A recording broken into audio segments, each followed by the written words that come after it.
You have been a very inspiring person for me towards my steel journey. And when I decided to start this channel, you were the first person I could think of to be on this channel. So thank you so much for doing this. You're welcome. Glad to be here. Let's start off by introducing yourself so our viewers know who you are. My name is Johnny Adkins. I'm married. I've got 2 kids. My oldest son works at Nucor now in the maintenance department. My youngest son is going to school to majoring in cybersecurity. So he'll be leaving there and then joining the Air Force. His intentions and ultimate goal is to work for the FBI or CIA towards to fight terrorism, things like that.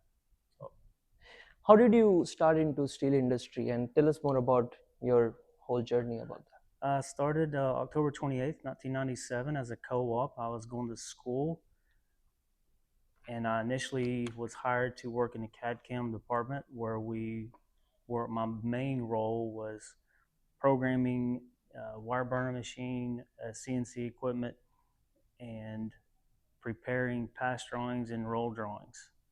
I did that. I was in that role for about a year and a half, and they were impressed with my work, and the opportunity came available to learn guide design and then take over the guide shop. So I was 20 years old at the time and was made a supervisor over the guide shop at Steel, West Virginia. I was in that role for maybe a year, and during that time period, the pass designer at that plant, his name was Darrell Peck. He had been training me in roll pass design, so I was going to school, working at this location, and then I had another part-time, it's a full-time job working midnights at another place. So I would work during the day, go to school during the day in the evenings, and then work midnight shift for another place to pay for my school. So after he left in 2000, I was offered the position and role as roll pass designer at that location at Steel, West Virginia. So at that time, I was still finishing up school, and of course I quit the other job, and then started roll passes on full time, working under a guy named Timothy Jenkins. Mm-hmm. And at that period, they had brought in a retired roll pass designer. His name was Joe Schweitzer, and at one time he was one of the greatest at the time. So I become really close with him. Worked under him a day or two a week, and that's how I got started. And then at that role at that mill, we averaged anywhere between 20 and I'd say at least between 10 and 20, maybe 30 new products a year. So I was exposed a lot to new sections and then also product improvement there. At that time, business was tough, and we were looking for ways to minimize costs. So I was involved heavily on both mills in trying to redesign or come up with ways to minimize those costs. So along with the new products, we were constantly adjusting or redesigning existing products and try to increase our production and things like that and lower costs. But I was in that position for ultimately in 2010, December 31st, 2010, I was offered a role to join Joe's son, Mark Schweitzer, with him to get into consulting work. And at that period in my life, I was raising my kids by myself, so it was extremely difficult to work the hours that was demanded of me at the time, working all those new products and all those shapes. So I left there and took this consulting role, which would give me more time at home with my kids and the ability to spend more time with them. So what year did you start designing roll passes? That would have been, what year did I start? Well, I was introduced to roll pass design as a co-op when I first started, like I said, as an intern.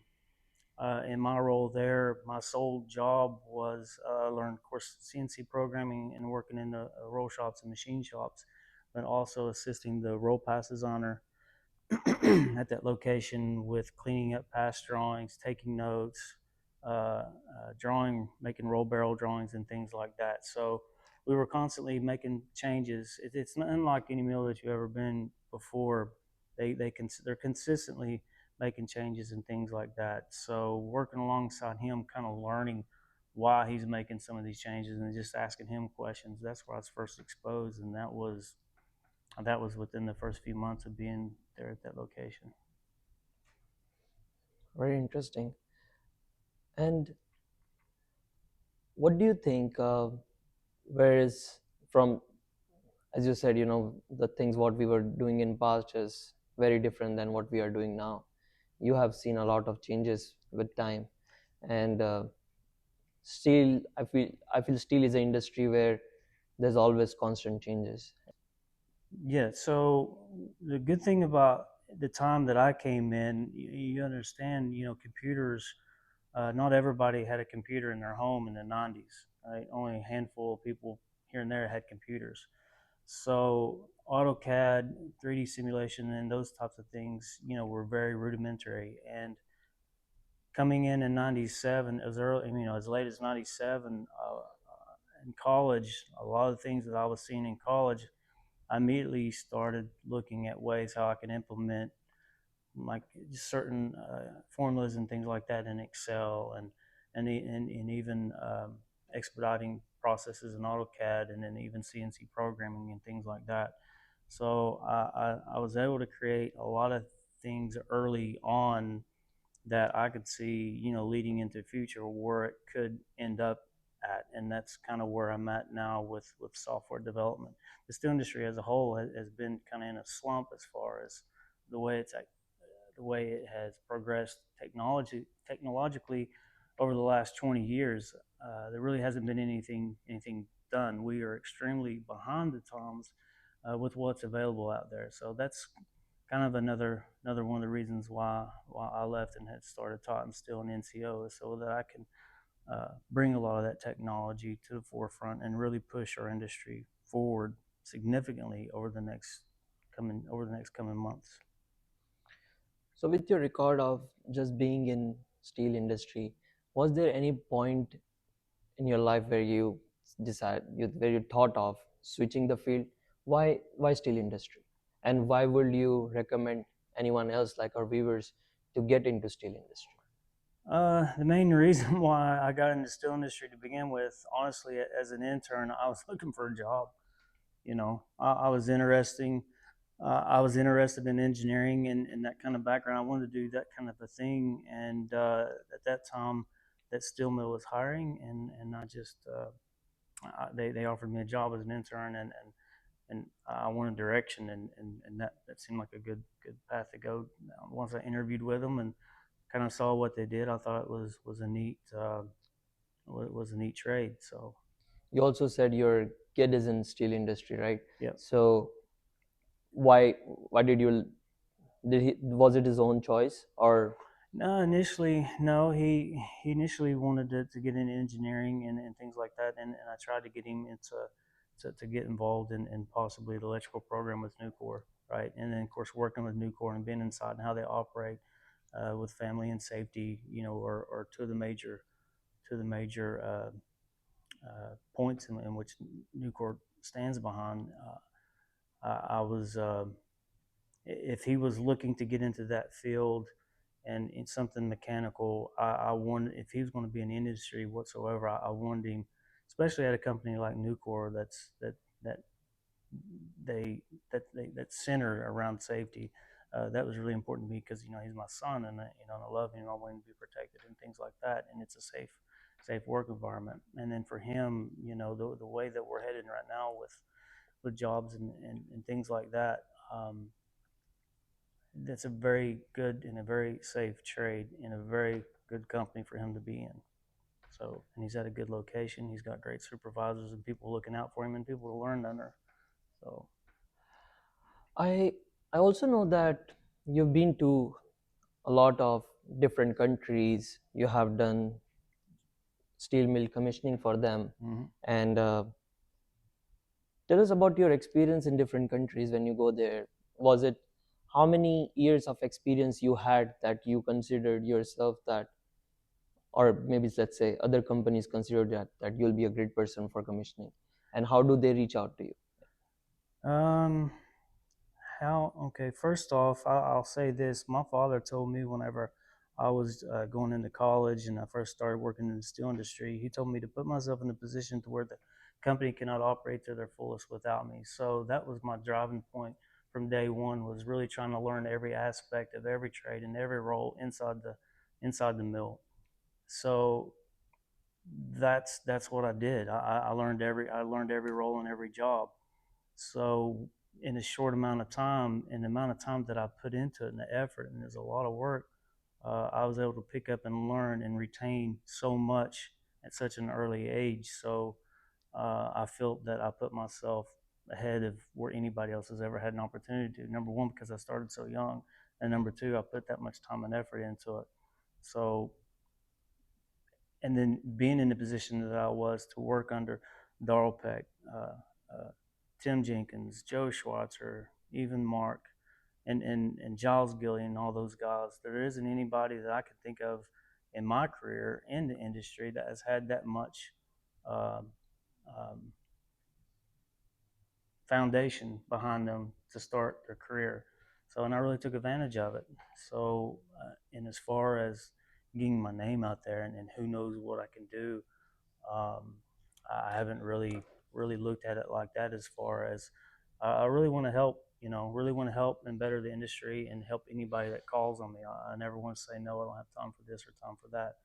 So anybody that's ever looked at me can just, I hope they can look at the work that I've done and my character and things that I've shown them in person to understand who I am and what they're getting when they call me, and what I'm going to provide to them whenever they need help. Yeah, that's awesome, and I'm glad that you brought that up. All those mentors, what you mentioned, Mm. are those the people just focused on past design, or were the people from steel industry? Who are your mentors, and tell us more Well, about them? the good thing about them is they all had their niches, I guess. Right? They were all really good at they were really good at a lot of things, and I don't want it to sound like I'm taking anything away from anything that they had, but Mhm. each one of them had their own specific area I feel that they were stronger in, and just like anybody, right? So my advantage to that is I was able to pull, I feel, from the best, right? Yeah. So Um. So this is few questions when I was looking at your profile, and I was like, these are pretty questions which I should get answers from Johnny Adkins, and because you have done so many projects worldwide, and how do you, like youngsters like us, right, specifically, um, we Gen Z, we do a lot of mistakes, and we believe after we do mistake, um, some have this mentality that it can be corrected, that's okay, but some mistakes which are like make you feel like, oh, you're not right person for this industry, you know mm, um, I have been in certain scenarios where uh, when I did bad at certain projects, I felt like maybe I'm not the right person here. The company deserves even better person than me. You know, um, how do you approach mistakes? so I want to sit here and say that everybody makes mistakes. Some people make more than others, but I think learning how to approach projects or certain tasks is important to understand, and how not to make those mistakes. And again, if you're in the position to where maybe certain tasks or certain areas aren't that very strong for you, that's important that you have people that you can lean on and call and bounce ideas and thoughts off of them. So me, throughout my career, I'm not going to sit here and say I haven't made mistakes. I have made mistakes, but at the same time, I've had great mentorship that have taught me in whatever role or whatever task that I was doing how to do it and how to minimize impact of a mistake or impact of certain outcomes of those projects. So I, I approach every task almost the same way, but there are different ways in which you should look at things and work on things and to minimize certain mistakes, right? Double check and cross check and bouncing ideas and listening, right? And then and most important to anything is notes, right? Trying to take notes on everything. But yeah, and as far as putting yourself in a situation to where you feel like maybe you've made the wrong decision or things like that, that's a part of learning and growing, and how you could always do better. You should always be looking to improve yourself, and how you can not make that mistake, and how that mistake may affect other projects, or even it's not even related to it, that you can use to try to minimize future errors. So, just recently you have started your own company, but tell us more about that.